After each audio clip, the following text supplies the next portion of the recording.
Chegamos ao momento da palavra. Estamos hoje na nossa aula 7, este livro maravilhoso do amado apóstolo Miguel Ângelo, tirando o véu. Porque Jesus, nos dias de sua carne, era o véu. Senhor Jesus, obrigado, obrigado, obrigado, obrigado. Obrigado porque mais uma vez eu tenho a oportunidade de ministrar no altar apostólico e profético, totalmente submetido ao trono da tua graça, ao manto apostólico e profético que cobre este ministério, a visão que tu tens revelado ao apóstolo Miguel Ângelo, para esta última reforma protestante. Pela tua graça sou o que sou. Estou totalmente linkado às 14 epístolas como prisma da tua palavra, ao evangelho da graça como ciência que explica a Bíblia. A minha suficiência vem de ti.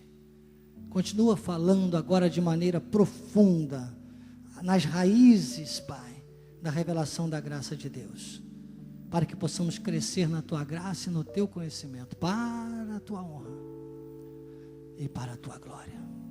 Amém e amém. Graças a Deus. Obrigado, Joás querido, obrigado mais uma vez a todos que trabalham, que participam ativamente, seja aqui no interior da nossa capela, seja nossa diretoria da igreja, todos os funcionários, todos que eu tenho a certeza que se direcionam para que tenhamos um culto de excelência, seja o nosso Deus a honrá-los.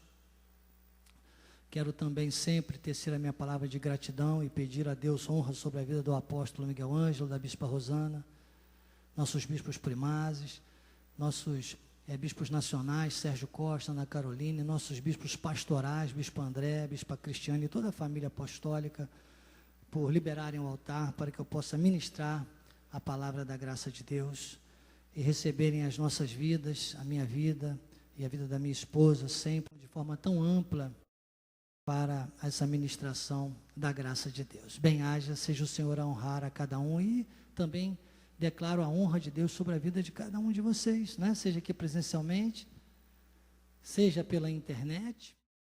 A internet é uma ferramenta para aqueles que desejam arduamente estar presencialmente, não pode, tem pessoas às vezes que nem igrejas Cristo Vive tem próximas da sua casa. E eu aconselho você, não nos largue, não nos abandone, faça da Cristo Vive a sua igreja, porque você vai ser abençoado, mesmo que à distância, Deus vai honrar a sua fé. E quem sabe, através da sua vida, em um momento, começa um núcleo, uma nova igreja, mas não abra mão, porque tem gente que diz, procura uma igreja perto da sua casa. Eu digo, procura uma igreja dentro da Bíblia. E a Cristo Vive está dentro da palavra, está dentro da Bíblia. Então, nós entendemos isso e a internet é para isso.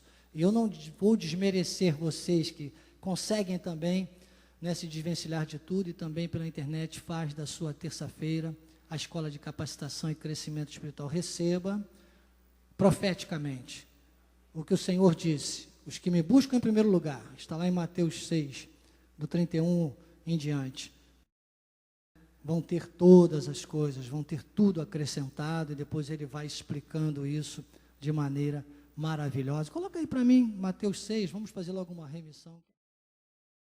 O mundo anda assim, ó, nessa inquietação. Ó. Portanto, não vos inquieteis, dizendo que comeremos, que beberemos, ou com que nos vestiremos. Pode ir direto, filhinha. 32. Porque os gentios aqui, são aqueles, na época, eram chamados de gentios, todos aqueles que não criam em Deus, que não criam no poder de Deus. Então, leia assim, incrédulos, tá bom? Porque os incrédulos é que procuram todas estas coisas. Ele diz, pois vosso Pai Celeste sabe que necessitais de todas elas. Depois o 33, buscai, pois, em primeiro lugar o seu reino e a sua justiça, e todas estas coisas vos serão acrescentadas. E ele fecha agora, dizendo, portanto, não vos inquieteis com o dia de amanhã, pois o amanhã trará os seus cuidados, basta o dia o seu próprio mal. Ou seja, olha, o dia sem a bênção de Deus, irmãos, se a pessoa ficar é que a pessoa fica pré-ocupada. Quem se preocupa nunca se ocupa. Está sempre ocupado antes da hora. Digo também isso sempre, olha, quem se preocupa com os carnais, não tem tempo de se ocupar com os espirituais. Isso é muito bom para nós na liderança das igrejas, que às vezes a gente fica tão contrito, tão agitado, é um irmãozinho ali que está fazendo uma poeira, meu amado, a gente vai orar, amar, interceder e ensinar, mas se preocupar não pode, basta cada dia o seu mal, viu? Então recebam, com honra de profeta, recebam o 33, o versículo 33, todas estas coisas, viu? Pensa aí, quais são as coisas, em amor? Nós lá vamos pensar aqui, eu estou pensando as minhas, porque eu não posso pensar as suas, pense as suas, e diga, eu recebo, todas estas coisas serão acrescentadas, amém?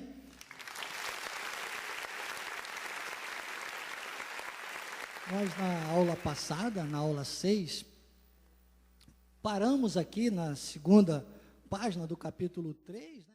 E hoje nós voltamos, lembrando que nós mostramos, inclusive, a realidade humana de Jesus, do Cristo da carne.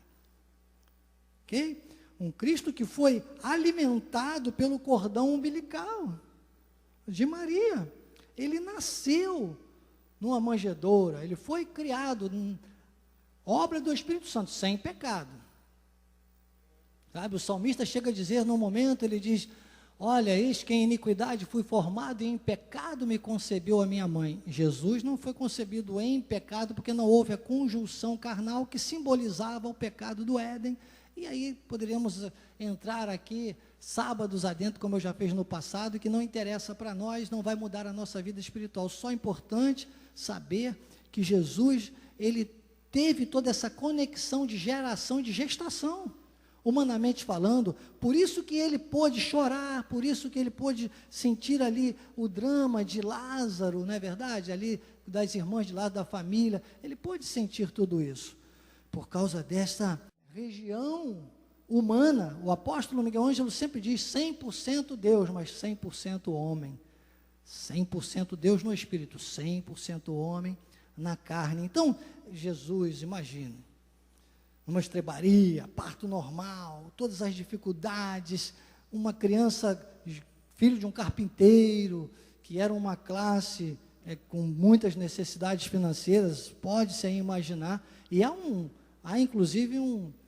silêncio, né? O apóstolo comenta isso aqui, depois você deve ler o livro, eu não te chamo aqui para ler o livro, isso já fiz várias vezes, e vou fazer que eu releio sempre, afinal a pedagogia diz que a repetição é a mãe do ensino, mas ele chega a comentar desse lapso, né, de informação, você só sabe do nascimento, depois Jesus aos 12 anos, e depois Jesus aos 30 anos, ali, quando volta, para dos 30 aos 33 anos, cumpriu o seu ministério. Os outros momentos nem foram registrados.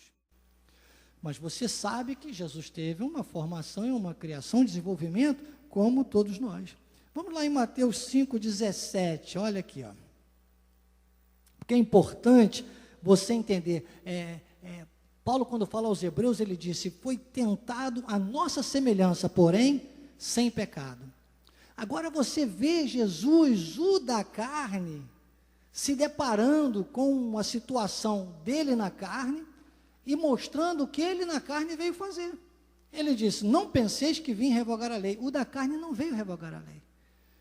Ou os profetas, eu não vim para revogar, eu vim para cumprir. E depois Jesus, nós não vamos ler os seguintes não, nós só vamos pular agora para o 20, só vou explicar, depois ele vai desmembrando nos textos seguintes, ele vai mostrando toda aquela realidade, e mostrando que a importância da lei, a importância de tudo o que aconteceu naquele tempo da lei, inclusive falando, não é, sobre a parte santa da lei dos profetas, e por isso que ele estava ali para confirmar.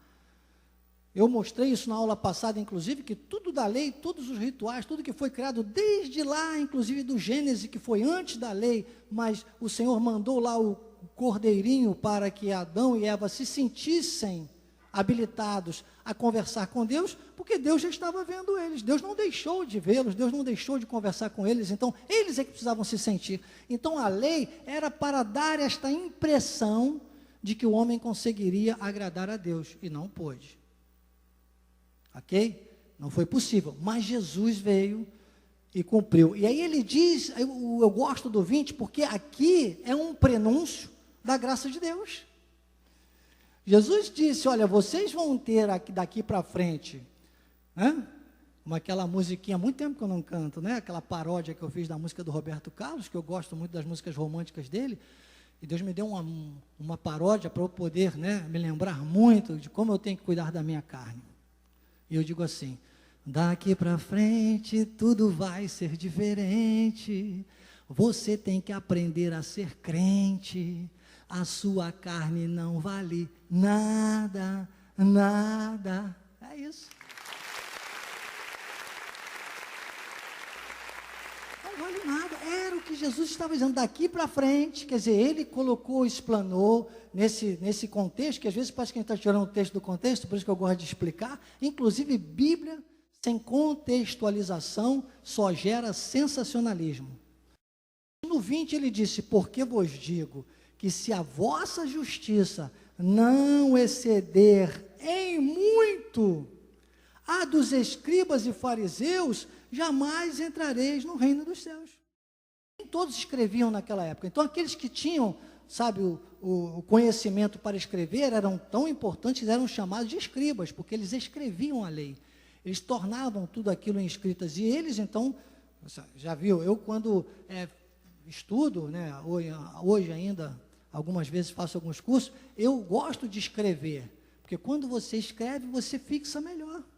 Habitue-se, inclusive, a trazer papel, caneta, ou anotar no próprio livro, fazer as remissões quando eu falo, para você fazer, porque é muito bom para você gravar. E os escribas, então, imagina, eles tinham a lei na ponta da língua. E Jesus disse, olha, e os fariseus, então, eram os zelosos da lei, eram os fariseus, Jesus disse, olha, os escribas e fariseus.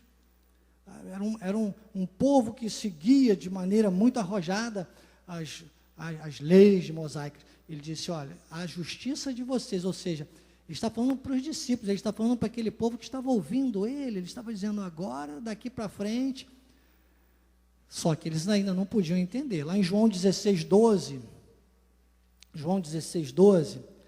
Jesus chegou a dizer, tenho muito a vos dizer, mas vós não podeis suportar agora. Vê o 13, o que ele diz. Quando vier, porém, o Espírito da verdade, ele vos guiará a toda a verdade, porque não falará por si mesmo, o Espírito que hoje habita em nós. O Espírito Santo, o mesmo que revelou, o Cristo ressuscitado e glorificado, que revelou a graça de Deus ao apóstolo Paulo. Volta um pouquinho, João 16, versículo 7. Olha aqui a justiça, versículo 7, esse capítulo mesmo. Ó. Eu vos digo a verdade. Convém que eu vá. Então, o Cristo da carne agora está dizendo, veja bem, nós estamos estudando, Jesus no dia de sua carne era o véu, estamos falando sobre tirar o véu. Se a pessoa não entende isso, Bispo Rogério, a pessoa não consegue retirar o véu. Mesmo na graça de Deus, ainda a pessoa fica, às vezes, buscando questões, irmãos, que eu vou dizer, eu vejo isso às vezes no nosso meio, porque senão parece que eu estou falando só do povo que não está na Cristo Vivo, que não conhece, amados, vamos despertar, você está na escola de capacitação e crescimento espiritual, e eu vejo muita lei misturada na graça aqui, às vezes, no nosso meio. Eu vejo pessoas que eram para estar seguindo mais as coisas espirituais, estão presas a muitas coisas materiais e humanas e dos dias da sua carne, não pode. Isso tudo nos atrai à lei.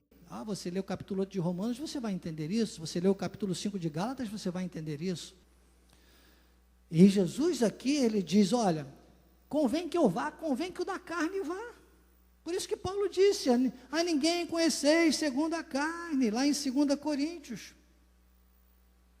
Ninguém conheceis segundo a carne, é o texto base do nosso livro. E se antes conhecemos a Cristo, agora não conhecemos desse modo. Então ele está dizendo, convém que eu vá. Porque se eu não for, o problema é que se a pessoa continua insistindo de viver aquela situação de uma pessoa que já morreu, o que ela faz? Ela não vive o novo. É exatamente isso que Jesus está dizendo. Ele está dizendo, eu tenho que ir, gente, eu tenho que morrer. Os discípulos não estavam nem preparados para aceitar isso. Por isso que lá no versículo 12, não precisa ir lá não, que eu já li, ele disse que tinha muito para dizer, que eles não podiam suportar, porque a carne não vai enxergar nunca essas coisas. Então hoje a igreja fica presa ao Cristo da carne e não se casa com o novo. Isso é um adultério espiritual. Um adultério espiritual, porque não existe mais o novo, não existe mais o velho, não existe mais o da carne, não existe mais, só existe o pacto da graça de Deus. É como se, por obrigação, estivesse casada com o noivo, porque não poderia ser diferente, e está traindo com o velho. Isso é complexo, não é? Desculpe, deixa eu te lembrar, você está na escola de capacitação e crescimento espiritual. Bispo, não vai dar para fechar hoje a aula. Eu não posso passar batido numa coisa dessa. Porque dessa forma, irmãos, não pode ficar mais dúvidas na sua mente. Não pode. Porque ele disse, se eu não for, a pessoa não deixa ele ir. Continua querendo pagar o preço, continua querendo ir aos rudimentos, continua querendo ir aos sacrifícios, continua dizendo, não, se Jesus fez, eu vou fazer. Jesus fez para você não ter que fazer. Aqueles rudimentos que aparentemente precisavam fazer para se sentirem dignos. É por isso que é errado você dizer hoje, eu não sou merecedor. Você é merecedor. Por Cristo você é merecedor, o preço está pago. É como se alguém te desse um presente e você dissesse, não precisava.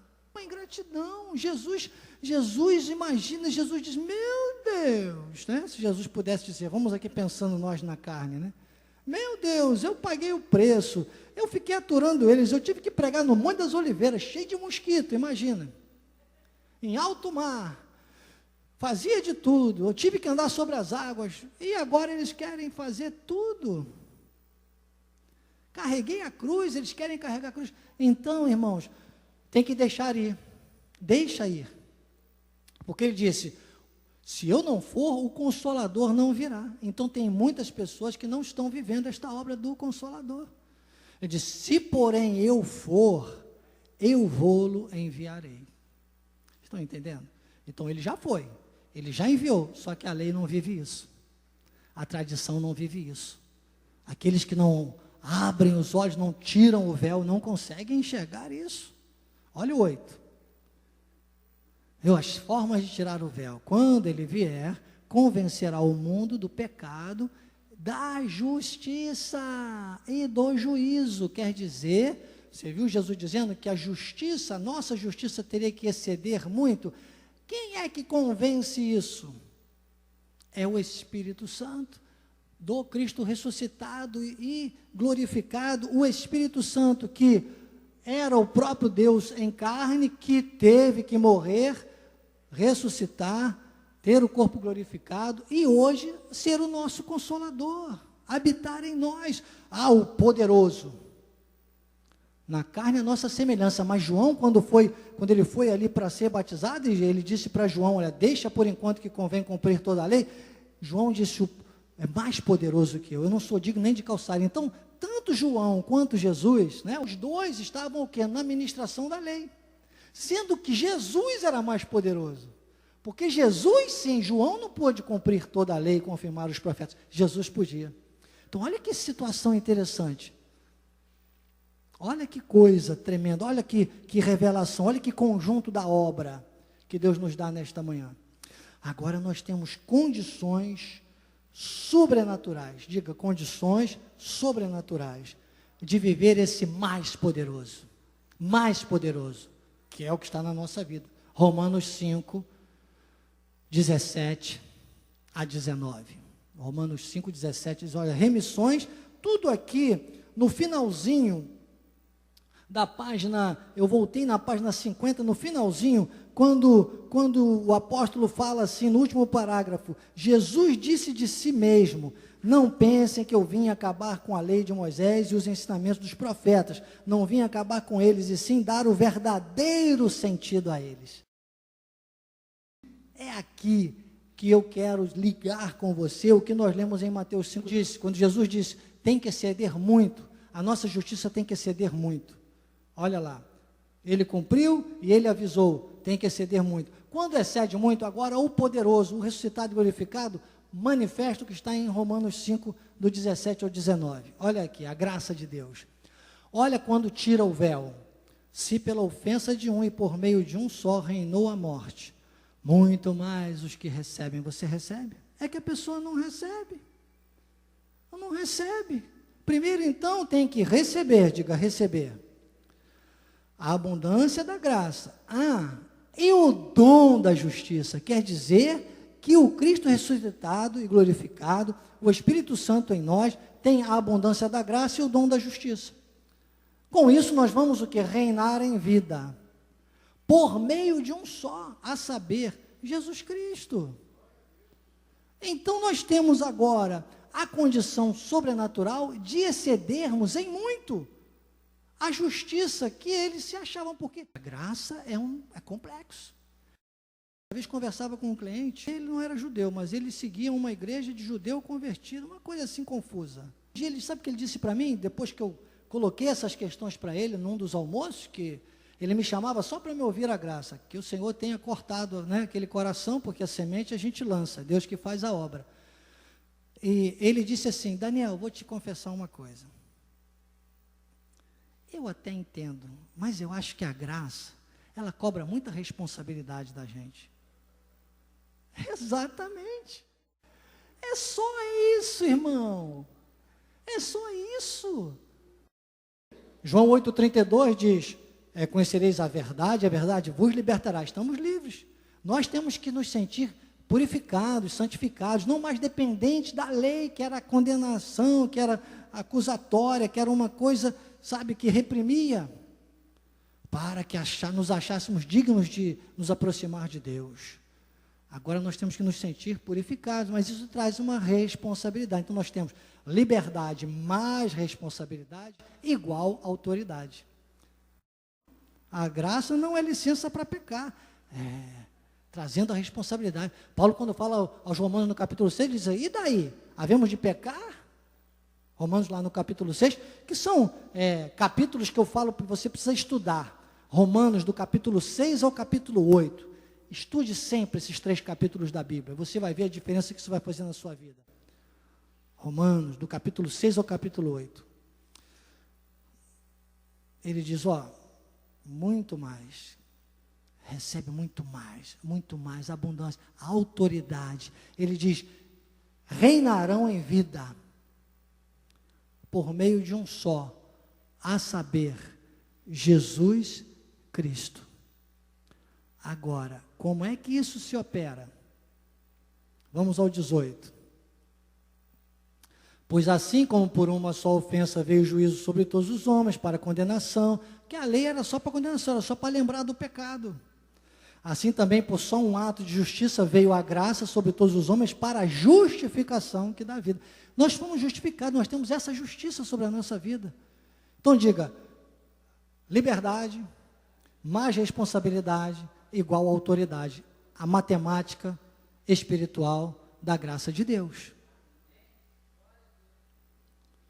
Ele disse, reinarão em vida. Reinar é ter o controle, reinar é ter a autoridade. Vai no 19. Porque como pela obediência de um só homem, pela desobediência de um só homem, muitos se tornaram pecadores. Assim também por meio da obediência de um só, muitos se tornarão justos. Quem são os muitos e muitos aqui? Tem uma coisa que eu digo aqui, que há algum tempo eu não digo, mas vou dizer hoje de novo. Ímpio não peca. Bispo, você é corajoso. O ímpio não peca. O ímpio é um pecador. É diferente. Ele é o pecador. Ele foi gerado para o pecado. Quem peca são os filhos de Deus. O filho de Deus peca quando sai da linha. Quando o diabo joga a casca de banana, ele diz, eu vou pisar para ver se é mais macia. Que elas sempre vêm com uma aparência bonita, disfarçada. Está com véu, nem consegue ver que é uma casca de banana. Às vezes pensa que é uma banana saborosa, é só a casca. E ele pisa. O ímpio não peca. O filho de Deus peca. A diferença é que ele não vive na prática do pecado. mas ele peca. A palavra diz que gera uma expectação, juízo e fogo, prestes a consumir o adversário, quando Paulo fala aos hebreus, mas ele peca. Então, quem são esses muitos? Os muitos, os eleitos, os escolhidos, os predestinados por Deus. Então, esse pecado de Adão respingou em todos, os todos muitos, né? Os 2/3 de salvos. Depois você precisa voltar no canal de missões e assistir às 10 aulas, foram 10 aulas sobre os 4 mundos, que nós deixamos isso muito claro e evidente. E ele diz, muitos se tornaram pecadores, assim também por meio de um só. Então Jesus veio, pagou o preço pelos seus eleitos, por todos nós. Os judeus não puderam ver, há um outro pacto, mas um dia eles vão ter que confessar. A palavra de Deus diz que todos os joelhos dobrarão, toda a língua confessará que Jesus Cristo é o Senhor. As duras penas, mas a palavra da graça está chegando lá. Agora mesmo nós temos uma das nossas igrejas fazendo um lindo passeio por lá, né? Temos internet, temos televisão, a graça está chegando nos 4 cantos do mundo. João disse na ilha de Patmos, quem tem ouvidos para ouvir, ouça o que o Espírito diz à igreja. Então, por meio de um só, se tornarão justos. Então, justos, esta palavra dos originais é justos em condições de praticar a justiça. Justificados. Então, amados, aqui nas páginas seguintes, o apóstolo vai avançando, inclusive ele fala aqui na página 51, sobre o sábado, por exemplo. Temos aí pessoas com a cegueira espiritual, até hoje, querendo cumprir sábados, festas, e ele usa Marcos 2, 27 e 28, e ele diz, a palavra, olha, acrescentou, o sábado foi estabelecido por causa do homem, e não o homem por causa do sábado, de sorte que o Filho do homem é Senhor também do sábado. Então, o sábado foi estabelecido por causa do homem. O que eu acabei de dizer? A lei foi estabelecida por causa da necessidade do homem ter alguma forma, até que Jesus viesse morrer pelos nossos pecados, de se chegar a Deus. Hoje não temos mais essa necessidade. Eu vou mais longe. É claro que nós, de certa forma, acabamos santificando, ou dando uma ênfase, dando um contexto mais especial ao dia de domingo, por ter sido o dia que Jesus ressuscitou, né, o primeiro dia da semana, por ser o nosso dia de descanso, secularmente então estabeleceu-se, a gente se dedica um pouco mais, claro, ao reino de Deus, mas eu quero dizer uma coisa para você, consagre a sua vida a Deus, e todos os teus dias serão consagrados a Deus.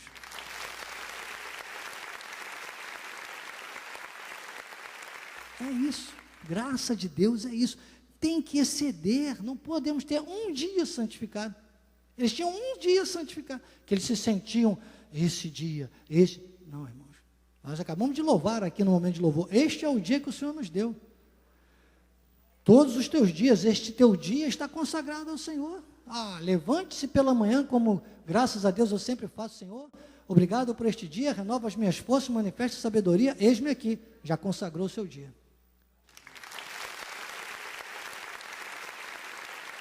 Ele vai explicando aqui, olha, Romanos capítulo 9, versículo 5, diz, deles são os patriarcas e também deles descendentes, Cristo segundo a carne, o qual é sobre todos, Deus bendito para todos sempre. Nesse contexto aqui, Paulo, ele está explicando exatamente que ele está falando de uma Israel, depois ele fala, olha, a Israel que eu me refiro, é uma Israel de Deus, é a Israel mais ampla, é o povo de Deus.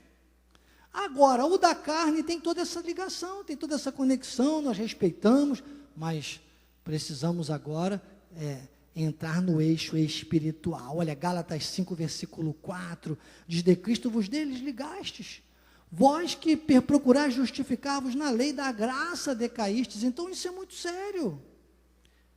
João capítulo 4, versículo 22, vós adorais o que não conheceis, nós adoramos o que conhecemos, porque a salvação vem dos judeus. Então o apóstolo mostra aqui toda a nossa conexão, nossa ligação espiritual, para que hoje nós tivéssemos esta revelação, essa amplitude da graça de Deus. E ele vai mostrando alguns textos aqui, que nós não vamos entrar neles, a sua realidade, a sua condição, a posição que eles não podiam enxergar esta graça de Deus, mas já um prenúncio do que viria por revelação. Mas eu vou aqui na página 53, fazer a leitura de Filipenses capítulo 3, versículos 9 e 10. Diz assim: ser achado nele, não tendo justiça própria. Entende? Entendendo que não é mais na carne, que não é mais os nossos sacrifícios. Não, porque o irmão que Jesus jejuou 40, nós vamos fazer aqui o jejum do 41 dias. Sabe que tem gente que faz isso? Jesus jejuou 40, vamos jejuar 41. Eu já mostrei aqui várias vezes. Se você procurar nas aulas anteriores, você vai achar, não dá tempo de explicar isso. Mas eu expliquei aqui já uma vez que Jesus, inclusive a sociedade bíblica diz isso lá no iníciozinho. Até gosto desse início de quando eles estão narrando, que ele diz assim: tendo Jesus, a revista atualizada João Ferreira de Almeida diz assim: tendo Jesus sido guiado ao deserto para ser tentado pelo diabo. Jesus não foi guiado ao deserto para jejuar. Não, Jesus vai lá para o deserto para ficar 40 dias de jejum. Não, ele estava sendo guiado pelo Espírito. E ele foi para o deserto. E aí mostra todo o contexto. Nós não vamos ler, o texto é muito grande. Depois você pode procurar, que isso é um texto poético. É só você digitar lá, jejum no deserto, que vai aparecer para você em todos os lugares de pesquisa, porque é um texto que usam poeticamente. Eu estou explicando o texto com exegese hermenêutica para você. Exatamente isso. Jesus foi ao deserto para ser tentado pelo diabo. No deserto tem comida? Não tem comida no deserto. É seco, totalmente seco. Ainda mais aquele lá. E ele ficou 40 dias e 40 noites. Sabe o que acontece quando você fica 40 dias e 40 noites sem comer? Você fica com uma fome mortal. O Jesus da carne diz que depois, diz que é assim, depois, está exatamente assim, não precisa procurar, não faça isso, para você tem que ouvir o que o Espírito está dizendo à igreja nesse momento. Sabe, não é para ler a Bíblia agora, perdão por essa autoridade, mas é uma autoridade de Deus na minha vida. Depois que Jesus estava ali 40 dias e 40 noites, sendo guiado pelo Espírito, sabe, tendo um momento dele de preparo espiritual. Veja, nós estamos aqui agora, se eu estivesse em casa, eu já teria comido pelo menos uma bananinha essa hora, né, para chegar meio-dia, não estar com tanto apetite, não comer demais, é bom, de 2 em 2 horas você comer uma coisinha, menos de 2 não, porque nosso aparelho digestivo precisa de 2 horas para fazer a digestão, até isso a gente explica aqui na escola de capacitação. Se você ficar comendo em menos de 2 horas, você interrompe o processo digestivo, tá?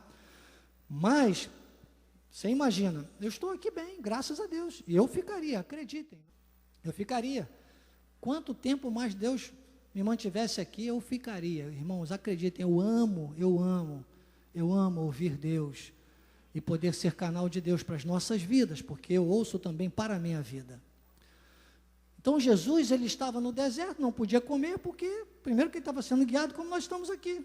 Você tem comida aí agora? Que bom que ninguém tem. Tem algumas pessoas que às vezes trazem comidinha e ficam comendo dentro da igreja. Não é bom isso, né? Tá todo mundo aqui ligadão, prestando atenção, não está todo mundo tão conectado. Eu sei que tem gente em casa que acha que empurrou tudo para o lado e está assim, ó. Glória a Deus. Não eu, mas a graça de Deus comigo, irmãos. Porque Jesus então estava ali, sem comida, no deserto, não tem o que comer, jejuou. Jejum involuntário. Ficou sem comer. Leia-se. Jesus foi guiado ao deserto para ser tentado pelo diabo, e porque no deserto não tem comida, Jesus ficou sem comer 40 dias e 40 noites. Bíblia, revista atualizada, João Ferreira de Almeida, comentada, Bispo Daniel Necler de Oliveira, com máxima vênia. E diz lá no contexto que depois dos 40 dias, o que aconteceu com Jesus? O Espírito permitiu. E Jesus teve fome. Ele não tinha sentido fome antes. Como nós não estamos sentindo aqui. Talvez tenha dado uma dorzinha que eu fui lembrar a você, né? Aí dá aquela dorzinha, mas já passou. Sentiu fome, teve fome. Aí você imagina, ele caiu em si. Quando acaba o culto aqui, às vezes, irmãos, eu chego em casa, né, amor? Eu vou lá, corro na panela, já dou uma beliscadinha, não espera, me calma, mamãe, não, vou comer aqui um pedacinho de frango, já estou, porque eu já estou com outro momento. Jesus, então, o Espírito permitiu que ele teve fome. Sabe o que aconteceu quando Jesus teve fome? O Jesus da carne. O apóstolo sempre diz isso, né? O apóstolo Miguel Ângelo era o próprio Deus, e ele tentou Jesus com o ponto fraco. Atenção. Tire o véu. Todos nós temos pontos fracos na carne. E foi assim que o diabo tentou Jesus, mas ele sem pecado, lembra que eu já citei, como diz Hebreus, ele sem pecado, foi provado. Irmãos, uma fome mortal. Ainda falo mais, que o diabo não ia transformar a pedra em pão, coisa nenhuma, ele ia morder aquela pedra e ainda ia quebrar um dente, porque o diabo trai a gente, né? Tem tanta gente aí pensando que é pão e está comendo pedra. Irmãos, Deus tem que falar. Deus tem que falar. E nós temos que ouvir. Tem muito crente comendo pedra aí pensando que é pão. Quebrando o dente. Sabe? E diz que... Filipenses 3,9, olha aí. A justiça que procede de Deus, baseada na fé. Em quem? Em Cristo.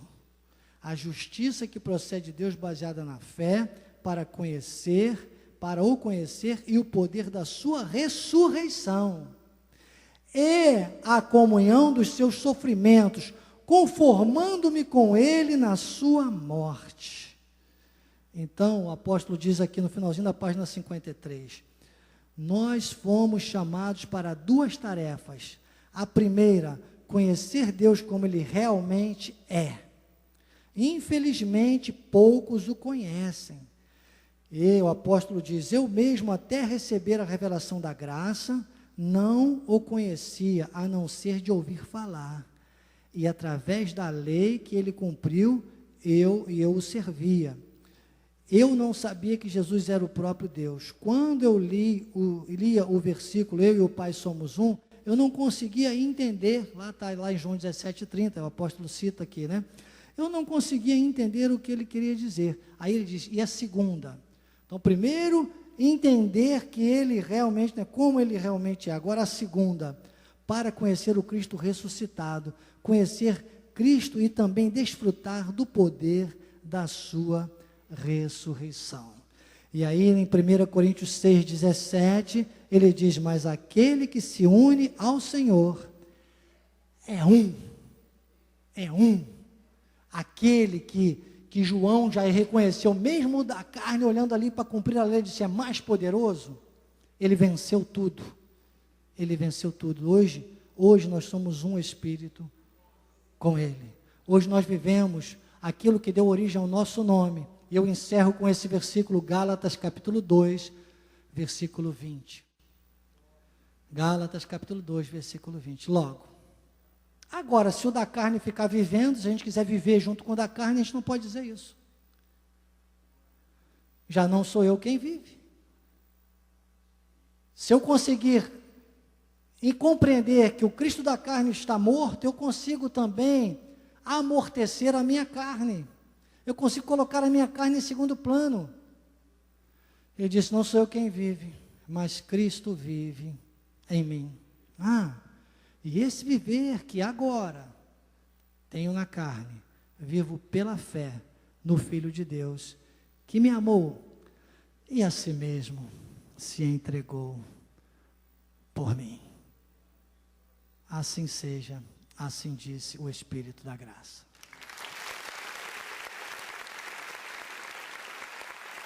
Não seja mais uma vítima da mentira, seja um apologista da verdade.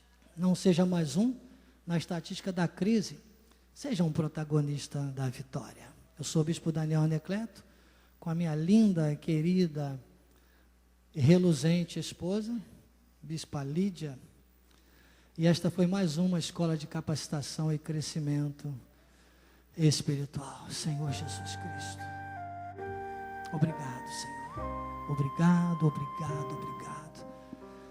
Em espírito contigo, temos acesso hoje a essa justiça que muito excede. A lei está intrínseca em tudo que nós vamos praticar pela visão da justiça que temos em nossas vidas. A liberdade com responsabilidade que gera autoridade. Sairemos deste lugar com alegria e em paz, em plena paz nós seremos guiados pelo Teu Espírito e guardados pelos Teus anjos. Que a Tua graça, o Teu amor e as doces consolações do Teu Espírito Santo, Paizinho amado, se manifestem, não só hoje, mas para sempre, na vida daqueles que são livres, responsáveis e têm autoridade de um Espírito com Deus. E o povo mais que vencedor, diga amém, amém e amém.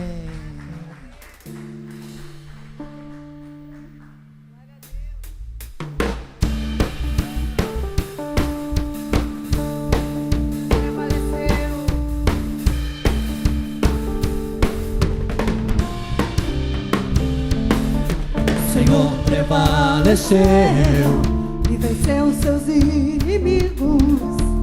A tua palavra, como espadas espadas